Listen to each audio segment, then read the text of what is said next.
Praise the Lord. Greetings to you all, the gracious name of our Lord and Savior Jesus Christ. It's a great privilege to share the word of God. ప్రభు అయిన యేసుక్రీస్తు నామమున మీ అందరికీ శుభములు తెలియజేస్తున్నాను. ఈవేళ wedding days and birthdays celebrate చేసుకునే వారందరికీ I wish you many more happy returns of the day. Now we will read Bible in English. The Gospel according to Saint Mark, 5th chapter, 34th verse. And Jesus said to her, Daughter, your faith has made you well. Go in peace, and be healed of your affliction. Amen. Amen. Now I am reading in Telugu. Mark రాసినటువంటి సువార్త 5వ అధ్యాయము 34వ వచనం చదువుతున్నాను, దయచేసి ఆలకిస్తాం. అందుకు ఆయన, కుమారి, నీ విశ్వాసము నిన్ను స్వస్థపరచును, సమాధానం గలదానవై పొమ్మని నీ బాధ నివారణ ఆయను అయి నీకు స్వస్థత కలుగునుగాక అని ఆమెతో చెప్పెను. ప్రార్థించుకుందాం. సర్వశక్తి కృపా కనికర గల ప్రభువా, నీ ఘనమైన అమూల్యమైన పరిశుద్ధమైన నామకు స్తోత్రములు వందనములు ప్రభువా. మీరు నాయన రాజులకు రాజు, ప్రభువులకు ప్రభు, సర్వాధికారి, వైద్యులకు పరమ వైద్యుడైనటువంటి దేవుడు నా ప్రభా. నాయన అనారోగ్య స్థితిలో అస్వస్థతో ఉన్నటువంటి వారందరినీ ప్రభా ఈ యొక్క సమయంలో మీరు చూచుతున్న దేవుడు కనుక వారందరినీ మీరు ముట్టి తాకి పరిపూర్ణమైన స్వస్థత దయచేసి నీ యొక్క వాక్యం ద్వారా మాకు ధైర్యమును, ఆదరణను నాయన ప్రభా ఆదరణ దయచేయమని యేసయ్య అత్యున్నతమైన నామమున అడిగి ప్రార్థించి వేడుకొంచుంటున్నాం తండ్రి. ఆమేన్. ఇక్కడ మనం చూసినట్లయితే ఒక మంచి అనుభవాన్ని చూస్తున్నాం. అదేంటంటే యేసు ప్రభుల వారు ఈ లోకంలోనికి వచ్చినప్పుడు ఆయన తన యొక్క శిష్యులందరితో కూడా కలిసి అనేకమైన ప్రాంతంలో తిరుగుతూ అద్భుతములు చేస్తూ ఆయన సువార్తను ప్రకటించుచు ఆకలిగొన్న వారికి ఆహారం ఇస్తూ అనేకమైనటువంటి గొప్ప కార్యములు ఆయన చేస్తూ ఉన్నారన్నమాట. అదే సమయంలో ఆయనతో 4 టైప్స్ ఆఫ్ గ్రూప్స్ ఉంటారని మనం ఇదివరకు తెలుసుకున్నాం.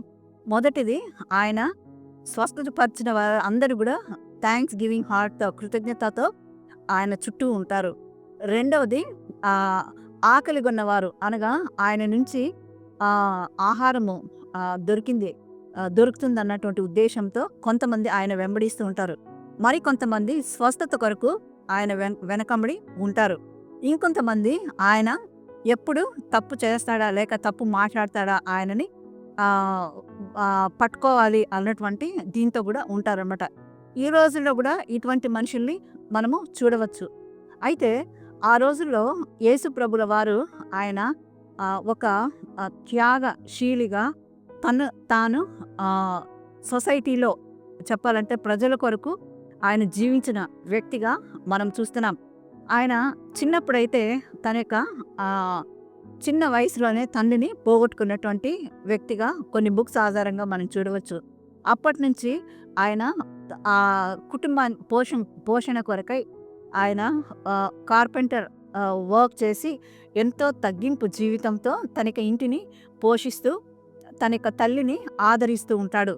బాధ్యత కలిగినటువంటి కుమారునిగా ఉంటాడనమాట. ఆయన కాలము పరిపూర్ణమైనప్పుడు ఆయన ఈ యొక్క సువార్త సేవలోనికి వస్తాడు. అప్పుడు కూడా ఆయన తన యొక్క తల్లిని చూడటానికి అప్పుడప్పుడు వెళ్ళి పలకరిస్తూ ఉంటాడు. ఆయనకు తన యొక్క తల్లి అంటే ఎంతో ప్రేమ అని మనము వాక్యంలో కూడా చూడవచ్చు. శిలువలో కూడా అప్పగింతలో మనం చూసినట్లయితే తన యొక్క తల్లి బాధ్యతను తన యొక్క సహోదరుడైన యోహాను గారికి అప్పచెప్పినట్లుగా చూస్తాం. అదేవిధంగా యేసు ప్రభు వారు ఆయన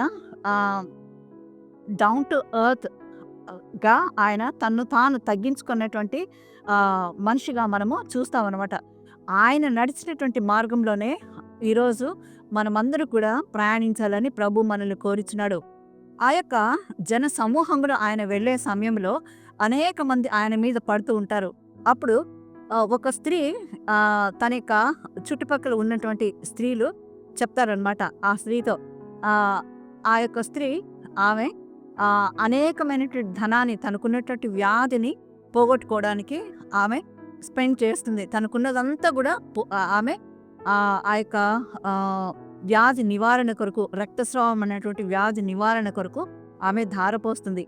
కొన్ని బుక్స్ ఆధారంగా ఆమె హేరోదు రాజు భార్య అని కూడా చెప్పబడింది.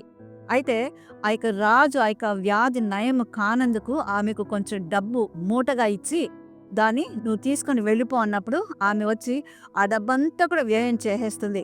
చేసి ఆమె ఒంటరిగా బ్రతికేటటువంటి సమయంలో ఆ చుట్టుపక్కల ఉన్నటువంటి స్త్రీలు ఆమె బాధను చూసి చెప్తారన్నమాట.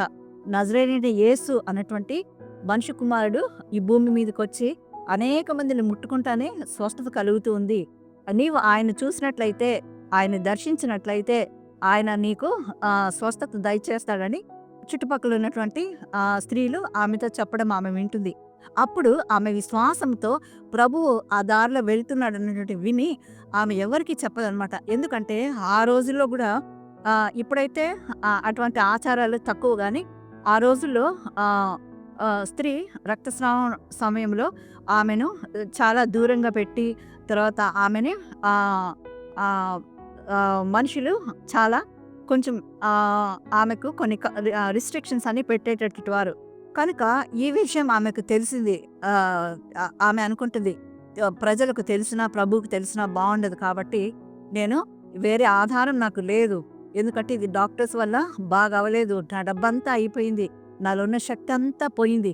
కాబట్టి ఈ యొక్క బాధ నేను భరించలేనటువంటి పరిస్థితిలో నేనున్నానని ఆమె తనలో తాను అనుకొని ఎవరికి చెప్పకుండా ఆ జన సమూహంలోనికి ఆమె వెళ్ళి అనుకుంటుంది, ప్రభువుని నేను ముట్టుకోను, ఎందుకంటే నేను ఈ యొక్క ప్రాబ్లంలో అంటరాని దానిగా ఉంటున్నాను కాబట్టి జస్ట్ ఆయన వస్త్రాన్ని మాత్రం నేను ముడతాను అని తన యొక్క మనసులో అనుకుంటుందన్నమాట. అప్పుడు ఆ యొక్క గుంపులో ఈమె కూడా వెళ్ళి ఆయన వస్త్రాన్ని మాత్రం ఎవరికి చెప్పకుండా తాకినప్పుడు ఆమె బాధ వెంటనే నివారణ అవుతుంది. ఆమేన్, హల్లెలూయా.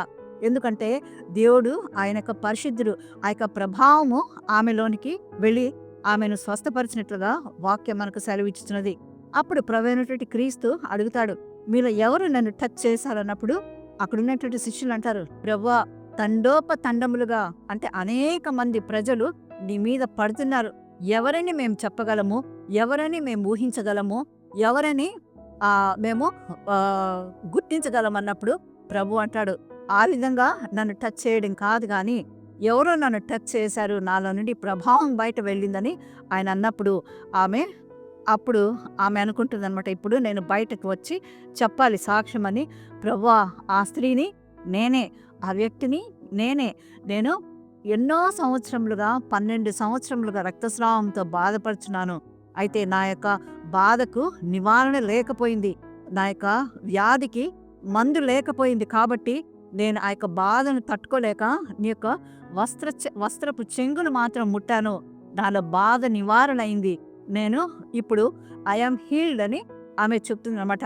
నాకు ఆ యొక్క వ్యాధి నుంచి విడుదల కలిగిందని ప్రభువుకు ఆమె సాక్ష్యం ఇచ్చినప్పుడు అప్పుడు ప్రభు అంటాడనమాట, ఆయనకు తెలియదా అంటే తెలుసు.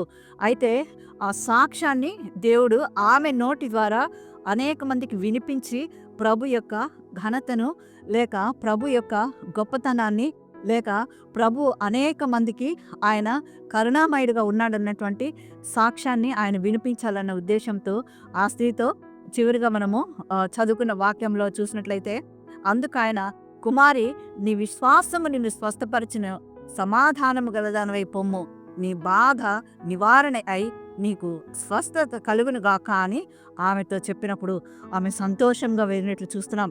ఈరోజు మనలో అనేకమైనటువంటి చెప్పుకోలేనటువంటి బాధలతోనూ లేకపోతే కష్టములతోనూ చెప్పుకోలేనటువంటి వ్యాధులతో మనం ఉన్నట్లయితే లేక మనలో ఉన్నటువంటి అనేకమైనటువంటి ఇమోషన్స్ మనం బయట పెట్టుకోలేనటువంటి పరిస్థితిలో ఉన్నట్లయితే ప్రభు నీ కొరకు నా కొరకు 2 చేతులు చాపి, బిడ్డ నేను నిన్ను ప్రేమిస్తున్నానని ఆయన పిలుస్తున్నాడు. కనుక ఒక్కసారి ఆయన యొక్క సన్నిధిలోనికి వచ్చి, ప్రభువా నా పరిస్థితి ఇది, నన్ను నేనే తగ్గించుకొని నీ వైపు నేను చూస్తున్నాను, నన్ను నీ కృపలో జ్ఞాపకం చేసుకొనమని ఈ యొక్క స్త్రీ వలె మనం ప్రభు యొక్క సన్నిధికి వచ్చినట్లయితే తప్పకుండా స్త్రీని స్వస్థపరిచిన దేవుడు ఈరోజు మనకు హృదయాన్ని కూడా ఆయన తాకి, మనకు భారమైనటువంటి హృదయాన్ని ఆయన లైట్గా చేసి మనల్ని స్వస్థత లేక ఆరోగ్యము ఇంకా మనల్ని విడుదల కలగజేసి మనకు మంచి జీవితాన్ని అనుగ్రహింపజేస్తాడు. అటువంటి మంచి ఆత్మీయ జీవితంలో దేవుడు మనల్ని ముందుకు నడిపించును గాక. ఆమేన్. God bless you all. Thank you.